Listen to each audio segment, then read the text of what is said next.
જય સોમનાથ। મારા વહાલા ભાઈઓ તથા બહેનો તથા વડીલોને હૃદયથી નમન કરું છું। નમસ્કાર। આશા રાખું છું બધા સ્વસ્થ હશે। આપણે કાલે વાત કરી હતી નક્ષત્રની, કે જે નક્ષત્ર જન્મ નક્ષત્ર ફળકથન, એમાં ટોટલ 27 નક્ષત્ર હોય છે। એક નક્ષત્રના 4 ચરણ હોય છે। આપણે 6 નક્ષત્રની વાત કરેલી, આદ્રા નક્ષત્રની વાત કરેલી। કાલે આપણે અશ્વિની નક્ષત્રથી આદ્રા સુધી વાત કરેલી।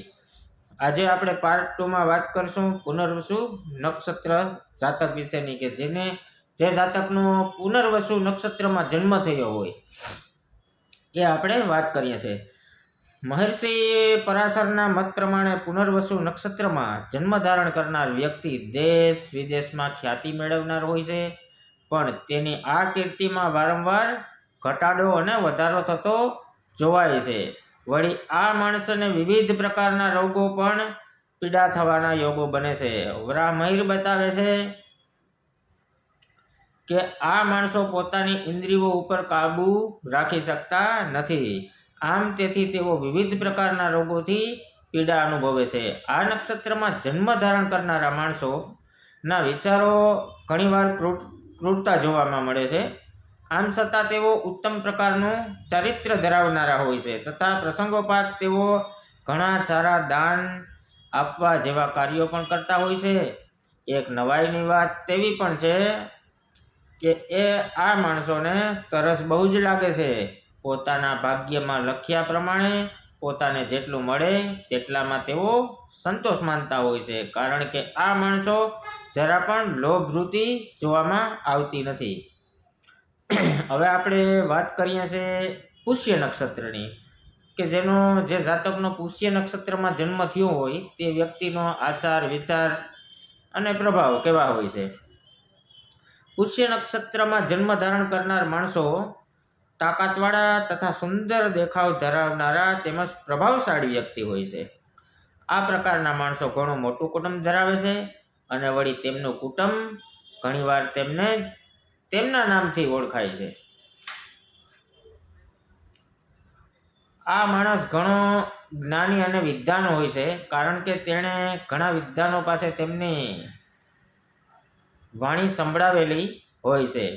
ભાષણ કરવામાં પણ આ વ્યક્તિ હોશિયાર જોવાય છે। વળી તે ઘણો ઉદાર સ્વભાવ ધરાવનારો હોય છે।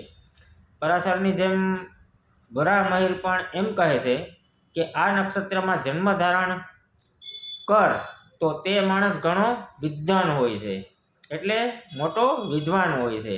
વળી તે ઘણો શાંત સ્વભાવ ધરાવનાર હોય છે। આ વ્યક્તિ જેના સંપર્કમાં આવે તે બધાને તે વ્યક્તિ ગમી જાય છે, અને અનેક શાસ્ત્રોના જાણકાર પણ હોય છે। વળી ઉત્તમ પ્રકારનું ધન સંપત્તિનું સુખ પણ મેળવતા હોય છે, તથા તે ધર્મની આજ્ઞા પ્રમાણે જ પ્રત્યેક કાર્ય કરતો હોય છે।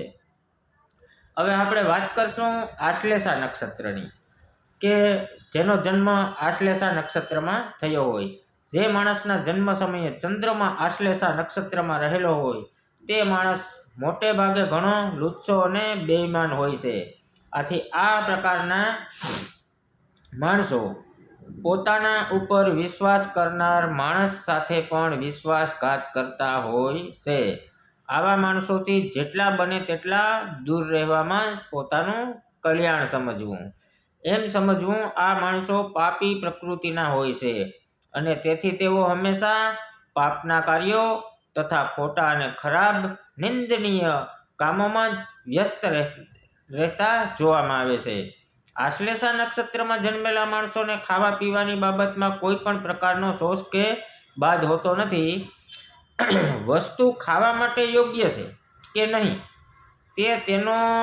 તેઓ ક્યારેય પણ વિચાર કરતા નથી, અને ખાદ્ય કે અખાદ્ય જે કાંઈ હાથમાં આવે તે ખાઈ જ નાખે। આ માણસોનો સ્વભાવ ઘણો ઘાતકી જોવામાં આવે છે। તેઓનો ગુસ્સો પણ હદ બહારનો હોય છે। વળી તેઓની ચાલવાની ગતિ પણ ધીમી જોવાય છે। ચાલતા ચાલતા જાણે મનમાં કોઈ પ્લાન બનાવતા હોય તેમ લાગે છે। આ માણસો પોતાની મોટાઈ બતાવવા ઘણીવાર દાન પણ આપે છે। પરંતુ આ માણસો અનેક વ્યસનો કરનારા પણ હોય છે, એવો પરામર્શનો મત છે.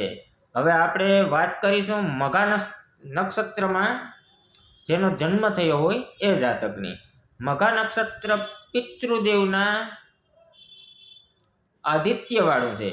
જે માણસો આ ચંદ્ર નક્ષત્રમાં જન્મ ધારણ કરે છે તે માણસો ઘણા બધા નોકરો, ચાકરો, સેવા પ્રાપ્ત કરનાર હોય છે. વળી તે જીવનમાં વિવિધ પ્રકારે ધન સંપત્તિ તથા વૈભવો પ્રાપ્ત કરતા હોય છે અને વળી તે અનેક પ્રકારના ભોગ વિલાસ પણ ભોગવતા હોય છે. આ નક્ષત્રમાં જન્મ ધારણ કરનાર હંમેશા પોતાના કામકાજમાં જ વ્યસ્ત જોવામાં મળે છે. તેને ક્યારેય નવરા બેસી રહેવાનું ગમતું જ નથી. આ માણસ હંમેશા દેવતાઓ તથા પિતૃઓ તરફ શ્રદ્ધા ધરાવનારો તથા હંમેશા તેઓનું પૂજન અર્ચન કરનારો હોય છે. કે આ માણસો ઘણો ગુસ્સો ધરાવનાર હોય અને તેઓનો ઘણા દોસ્તો પણ હોય છે, ઘણા ફ્રેન્ડ સર્કલો હોય છે. આ પ્રકારના માણસોને જેમ મિત્રો વધારે હોય છે તે જ પ્રમાણે વળી તેમને દુશ્મનો પણ ઘણા બધા હોય છે. આ માણસો ઘણા બધા સોપગા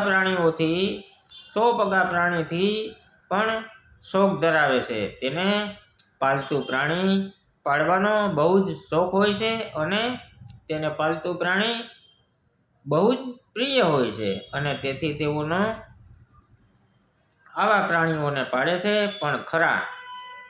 આ માણસો યજ્ઞ કાર્ય જેવા ઘણા પવિત્ર ધર્મ કાર્યો પણ કરતા જોવા મળે છે.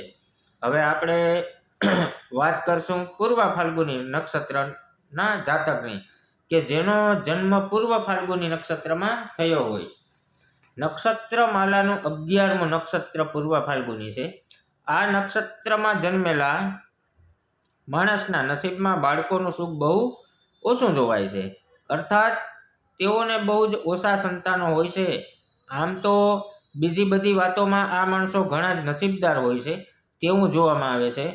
આ માણસોની દેહ રચના સુડોળ હોય છે અને વળી આકર્ષણ કરનારી મોહક રચના પણ જોવાય છે. આ માણસોની બહુ વધારે બુદ્ધિ હોય છે તેવું તો કાંઈ હોતું જ નથી, છતાં તેઓ પોતાની બુદ્ધિ શક્તિથી ઘણા માણસોના ભાગ્ય બનાવતા હોય છે અને આ રીતે તેઓ બીજાના ભાગ્યના ઘડવૈયા જેવા જોવામાં આવે છે. આ માણસો આગળ બતાવ્યા પ્રમાણે નસીબદાર તો હોય જ છે, પણ તેમની પાસે ક્યારેય વધારે પૈસા જોવાતા નથી. પણ પૈસાના કારણે ક્યારેય તેમનું કોઈ જ કામ પણ અટકતું નથી. અને જો એ રીતે વિચારીએ તો આ માણસ જેવો જગતમાં બીજો કોઈ ભાગ્યશાળી માણસ જોવામાં ન આવે તે એક હકીકત છે. આ માણસ ભટકતું જીવન જીવે છે. ઘણીવાર આવા માણસો રાજાના સેવક પણ બને છે. હવે આપણે ઉત્તરા ફાલ્ગુની નક્ષત્રની વાત કરીશું, કે જે ઉત્તરા ફાલ્ગુની અંદર જેનો જાતકનો જન્મ થયો હોય. ઉત્તરા ફાલ્ગુની નક્ષત્રમાં જન્મ ધારણ કરનાર માણસો પણ ઘણા બધા ભાગ્યશાળી હોય છે. વળી તેઓ ઉત્તમ પ્રકારનું જ્ઞાન પ્રાપ્ત કરનારા અને વિદ્વાન પણ હોય છે. આ માણસો મોટે ભાગે પોતાની વિદ્યાના પ્રભાવથી જ ધન પ્રાપ્ત કરે છે. આ માણસો મોટે ભાગે દરેક માણસનો પ્રેમ પ્રાપ્ત કરે છે તેવા આ વ્યક્તિઓ હોય છે. આ માણસો પુષ્કળ સુખ ભોગવનારા ભાગ્યશાળી માણસો હોય છે. આ માણસો તેમના જીવનમાં હાથી, ઘોડા, રથ વગેરે ઉત્તમ પ્રકારના વાહનો ભોગવવાનું ભાગ્ય ધરાવે છે. આ જમાનામાં તો આપણે ઓપેલ, મર્સિડીઝ અથવા ઓસ્ટ્રો જેવી ગાડીઓ વિશે જ સમજવાનું ખરું ને. હા, કોઈ વાર ઘણા માણસો આજના આધુનિક યુગમાં પણ પુરાણ કાળના વાહનોનો શોખ ધરાવનારા પણ જોવામાં આવે છે. આ પ્રકારના માણસોને હરવા ફરવાનો તથા પર્યટનનો પણ જબરો જ શોખ હોય છે. વળી તેઓ રતિ ક્રીડાના પણ સારા શોખીન જોવામાં આવે છે. આ માણસોની વાણી ઘણી કોમળ અને મીઠાશ ભરેલી હોય છે તથા તેઓને સંગીતમાં પણ સારી અભિરુચિ જોવામાં આવે છે. તો દોસ્તો, હવે વિડીયો લાંબો થઈ જશે. આપણે કાલે પાર્ટ 3ની અંદર હસ્ત નક્ષત્રથી આપણે વાત કરશું. ત્યાં સુધી આપણે વિરામ લઈએ. વિડીયો તમને સારો લાગ્યો હોય તો શેર, સબસ્ક્રાઈબ, લાઈક કરજો. જય સોમનાથ. ધન્યવાદ.